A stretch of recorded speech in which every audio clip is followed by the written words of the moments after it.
Assalamu alaikum and welcome to our program Caring for Converts, or as some people might call it, a lonely road well travelled. For a lot of converts to Islam, it is a lonely road well travelled, and it depends very much on the isolation they may feel from friends and family, but at times it's not so lonely, based on the welcomes that they receive from the Muslim community, heritage Muslim community, when they approach and enter into the spirit of things with the Muslim community and become part of that community. This program is based on a report which was done by the New Muslims Project here in Markfield and Leicester, where we provide a range of services, advice, counselling, education and training to converts across the whole of the UK and Cambridge University. And I have with me my colleague from my office here, Ruqayya, who was really the author of the report herself, and we're discussing some aspects of the report in terms of looking at them in a deeper and more meaningful way for those of you who have joined with us today. We're looking today at the area of appearing as a Muslim, Ruqayya, and it says here, a lot of attention was paid to issues surrounding appearance, and therefore issues surrounding dress are addressed at some length. We, as a group, were seeking to address why converts take on particular forms of dress and how their understanding of Islam is reflected through dress codes, the social costs of presenting oneself outwardly in a society as a Muslim, along with an effort to understand how converts counteract the negative reactions which they may encounter, and also whether there was a relationship between piety and dress. And of course, you know, we all know that there's a variety of different forms of Islamic dress worn throughout the Muslim world. And those forms of Islamic dress that we see expressed throughout the Muslim world are varied, they're very colourful, they're very specific to certain areas of the Muslim world and so on. But here in the UK, we don't seem to be allowed to generate our own British sort of idea of what Islamic dress sometimes is. And sometimes we're more inclined or more, we feel like we're being pushed more towards accepting an Islamic dress that has come in from another culture, another background, or it doesn't sit very comfortably here in the UK, or sometimes is seen as alien to the UK. How do we try to compromise that with the fact that we're trying to establish a British-oriented Islam? Sometimes it sort of fights with each other, that kind of situation. I think dress is a very personal thing, isn't it? It is, people yeah. should be free to wear the clothes that they feel comfortable with. And it's sad that we live in a society where women are so judged on their appearances, and a society in which it's much easier for women to wear less clothes than it is to wear more. Mm-hmm. But I think converts often have a desire to fit in with a particular group of heritage Muslims that they've come into contact with. And if those particular group of people are wearing a certain form of dress, they may feel pressure or a desire to adopt those certain forms of dress. Some people will want to wear certain forms of dress in certain situations and not in others. And particularly if they live in certain areas where there's a high proportion of Muslims, they may feel more comfortable dressing in a particular way. This is true. I mean, personally, for me, I find it difficult because I tend to, take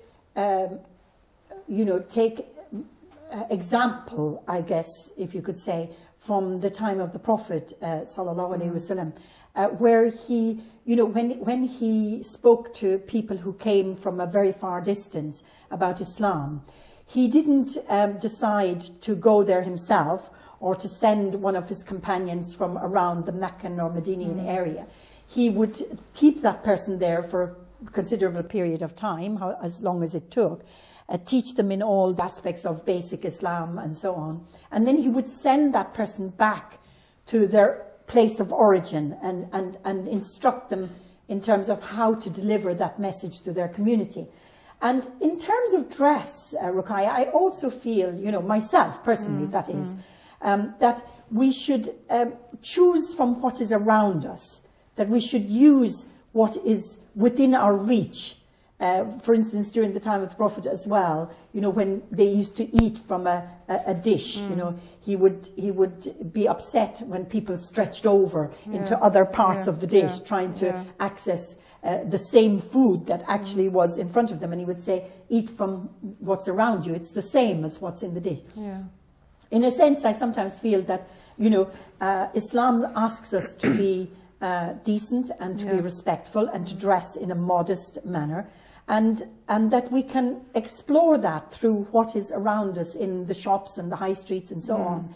And sometimes I think that, you know, for me personally, it fits more comfortably because I feel that I'm not alienating myself from my own society or even from my family. But I do appreciate, you know, that other people, you know, like to express their religious identity and spirituality in a way that they are. I think it is to difficult because if people want to dress in a certain way, they often don't find within the contemporary shops the sort of clothes that they want to wear. Yes. Even if they want to have a modest form of Western dress, they don't necessarily find exactly what it is they're looking for. Yeah. But I think it's very important that converts are not pressured into wearing particular forms of dress, because, you know, they can end up feeling as though they just escaped from a fancy dress party, that they don't really feel very comfortable within those clothes in all situations. You know, they may feel comfortable when they're with their Muslim friends, but very uncomfortable when they're in other environments. Yes. But for some people, that's how they want to be, and if that's how they want to be, well, I think they should be free to dress in a way that they feel comfortable.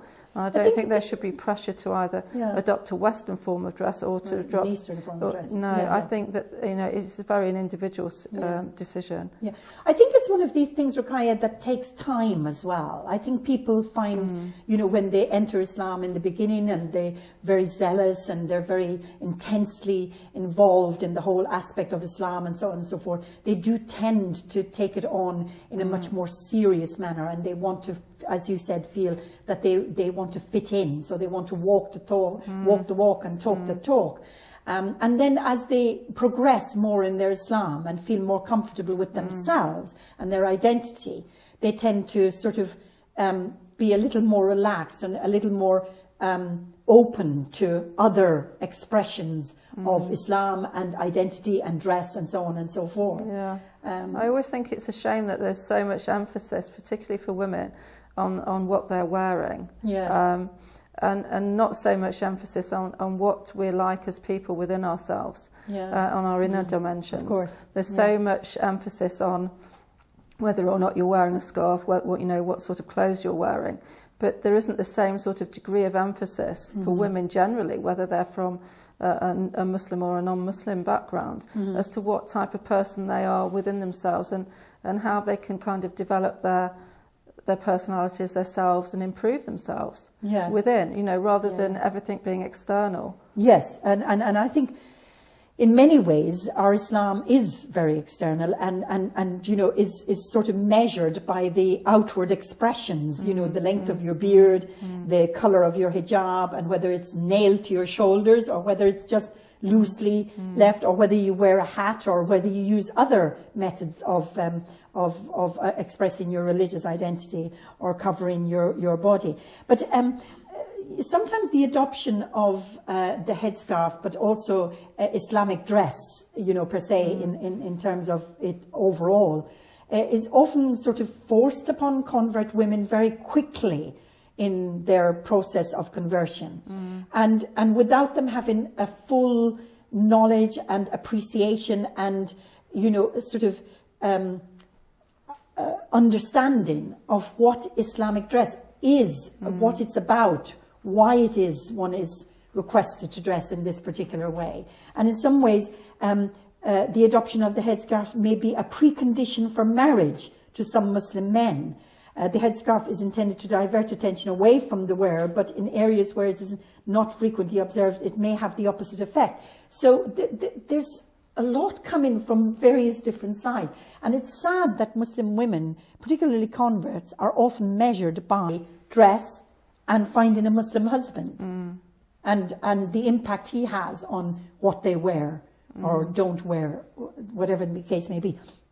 But from the women who were there, Ruqayya, you know, there was a wide variety of experiences and opinions about Islamic dress and the need for it or not, and what it means or not to everybody who was there. And some people, although they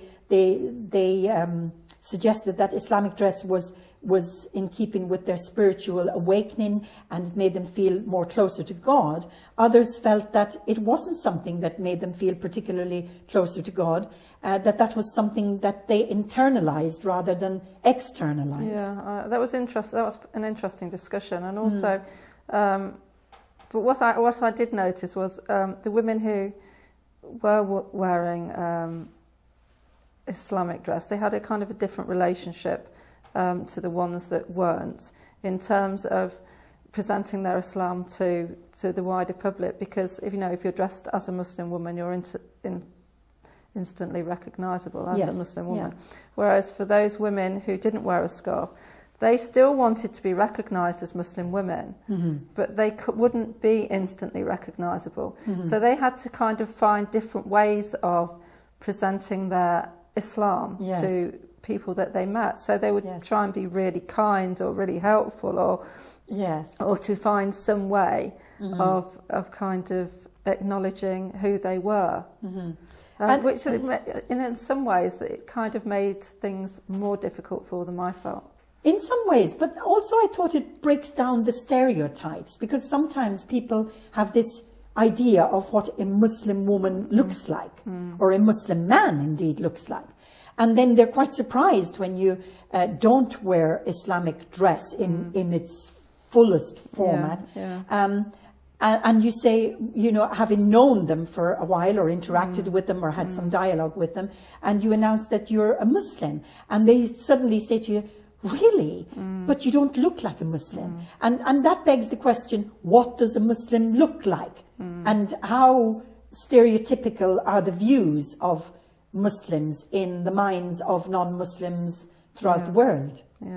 But I see that, but at the same time I think they're missing something quite valuable, in as much as by presenting themselves as Muslims, people don't, it's like a shorthand, they don't have to do so much explaining, they don't have to do, to kind of, they're not subjected to the same things, because people, if you're wearing a hijab, people aren't going to say, come on down the pub for a quick one or whatever. There's none of that, is there? You have this kind of form of protection around you, which I think is valuable. But again, I think it's nice that even if you don't wear Islamic dress, that you're able to say to somebody, well, I'm a Muslim actually, and I don't prefer to go to the pub, because it sort of says, well, I don't have to wear, I don't have to appear, I don't have to present myself as a Muslim to have this inner sort of adherence to Islam and Islam's tenets and so on. And I don't necessarily have to dress like this in order to stay away from that kind of thing. I can enjoy myself in other ways, and we can have a chat and talk and so on. Yeah, I accept that, but I think for people that don't have that certitude and that same degree of self-confidence, it can make things a lot harder for them. Yes, indeed. Perhaps. Well, we'll continue with this line of thought, and Islamic dress being an important aspect of a Muslim woman's life, as it is, in the next part of our programme, which we hope you'll join us for. Assalamu alaikum wa rahmatullahi wa barakatuh. Assalamu alaikum. Welcome back to our programme, Caring for Converts.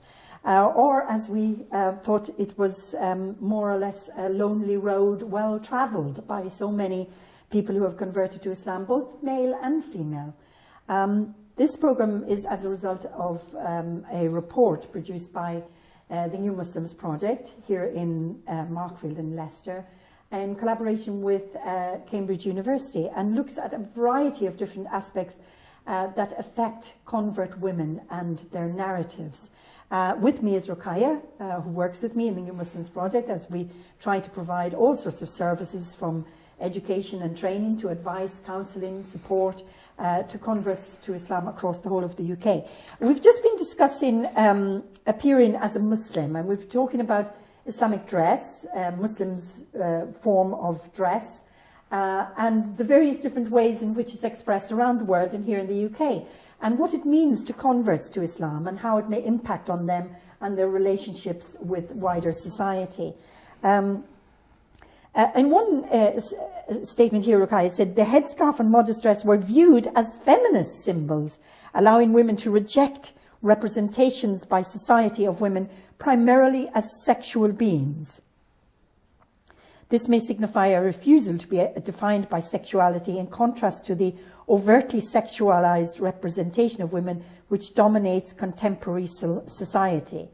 But I think in some ways, some of the people who were discussing this felt that, you know, in some ways we take things too far. That, you know, the community is a community of balance. So sometimes dress, and Muslim women's dress, is taken to an extreme. And particularly here in the UK, how uncomfortable that may be when women choose to wear niqab and cover their faces and wear black only and so on and so forth. It's almost like they're saying to the rest of the world, we do not wish to interact or have dialogue with you. Please don't approach us. I think there was an expression there where some of the women felt that it was a step too far, perhaps. Yeah, it's difficult for non-Muslims perhaps to understand why women would choose to dress in such a way. Women that I've met that have decided to adopt those forms of dress have often said that they feel closer to Allah by doing so. But how non-Muslims will see them is not the way that they will see themselves, which can pose a lot of hostility and anger, really, towards those forms of dress. So that, yeah, it can be quite problematic. And we did get to a stage in the discussion, and I thought it was we did have a kind of a funny discussion about modest forms of dress from an Islamic perspective, labelled as frumpy or dowdy. Where convert women went from being very particular about their dress, where they coordinated their dress and so on, and then suddenly they converted to Islam and became frumpy and dowdy. And we had a very funny discussion about what constituted frumpiness or dowdiness, and how Muslim women have to be maybe a little bit more careful about how we present ourselves in society, in terms of, you know, presenting ourselves in a tidier, more coordinated manner, which gives society at large the idea, at least, that we're organised, our wardrobes are organised, we're clean, we present ourselves neatly, and we want to be seen as professional and skillful in that respect. Did you think that frumpiness and dowdiness was an issue? I can see how other people may perceive some women in that way, but that's really their issue, isn't it? It's their problem. Yes. I don't think that people have to change themselves to conform to other people's prejudices. But at the same time, there's nothing in Islam that says you can't look beautiful, that you can't dress beautifully. Allah is beautiful and loves beauty. Yes. So we can all be clean, tidy and presentable if we choose to do that. Yes, and I think actually, you know, if we want to present Islam in the best possible manner, it's important that we do present ourselves in a manner that is in keeping with Islam as beauty. And as you said, Allah loves beauty. There was a worrying trend when we were talking about hijab, which sort of turned the wearer from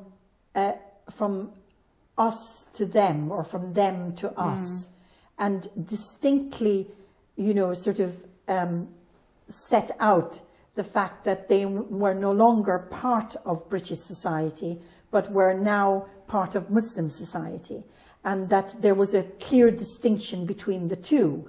And that felt very uncomfortable for a lot of the converts there. The fact that they were hanging between this them and us society, where we actually straddle both societies. Yes, we come from them and we're now us, or we come from us and we're now them. You know, and that was an interesting discussion and made people feel quite uncomfortable with that. Wearing a headscarf was considered helpful within the Muslim community, but frequently unhelpful within the broader society because of its political symbolism. People may assign a political significance to the headscarf in spite of it being worn for its spiritual meaning. And I think that was quite difficult for people to understand, that now suddenly they were no longer British, but they were being, you know, are you Turkish? Are you Syrian? Are you this? Are you that? So we lost our sense of identity as well. Yeah. Oh, you come from Leicester, but yes, where do your parents come from? Yes, originally, where do you come from? So it was, So that became a little difficult. I think also the way it's worn and the styles of headscarves vary. And I think it's important that we understand, and I think all of the women were in agreement, that there are various different ways of expressing your culture through your Islamic dress. Yes. And that you should, at all costs, be allowed to do that. And you should protect that, really. And I thought the sad thing in that was that, you know, all cultures are acceptable except British culture. So how do we make British culture acceptable in terms of how we dress, how we express ourselves, how we, you know, how Muslim women from British culture are open and interactive and like to have dialogue and so on and so forth. So that was, I thought, was a little bit difficult. While a convert may desire to wear a headscarf, they may feel unable to appear in public wearing one, or may feel uncomfortable in public while wearing one. Some participants commented that they had worn a hat, bandana, or a scarf tied in a relatively similar but different style before graduating to recognizably Islamic forms of headdress. And I think we need to allow the converts to go through that process of change, and that we shouldn't rush them through. They should change at their own pace.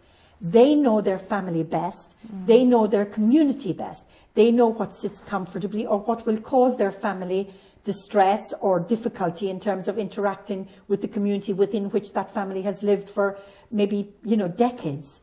So it's about, you know, respecting the convert in terms of knowing themselves, knowing their family, and knowing what it is they want to change and when. Some participants mentioned reverting to these alternative head coverings at times when they considered wearing the headscarf to be particularly problematic. One participant remarked on wearing a hat, both generally and particularly when boarding a plane, so as not to alarm other passengers who may fear being seated next to a Muslim or harbour concerns about the presence of a potential terrorist in their midst. This participant emphasised the importance of inward and as opposed to outward expressions of Islam, while others thought that such action was unnecessary, pandering to the prejudices of non-Muslims. So again, you know, the participants had varying ideas and varying opinions, and it was nice to see that all of them were able to express their opinions and that they were accepted within the broader context and understanding of Islam. I certainly sometimes feel that it's hard for a Muslim woman because she's wearing this scarf, she's clearly identifiable, her husband is trotting ahead of her there in his Armani suit, and nobody cares one way or the other, and nobody knows whether he's a Muslim or not. But she wears the flag, and she almost takes the flak for that. And I sometimes wonder, you know, is it just another burden that's put on women's shoulders, do you think? I think it depends very much on the individual woman. I mean, I recognise that there are situations, especially with the rise of the EDL, where women may feel threatened by wearing a headscarf. The EDL being the English Defence League, and a very right-wing organisation. I think that, you know, if they did feel that in those situations, obviously they could wear a hat or do something else. Yeah, because at the end of the day, we're just talking about covering at the end of the day. And since so many things have changed in Islam, perhaps the mode of covering should be allowed to change and adapt depending on people's situations and where they live and their geographical location. Inshallah. Well, thank you for listening today, and inshallah we will be coming back to you with another program on the narratives of converts to Islam, female converts to Islam, that is, and we'll continue with these issues that were discussed in the report. Thank you for listening. Assalamu alaikum wa rahmatullahi wa barakatuh.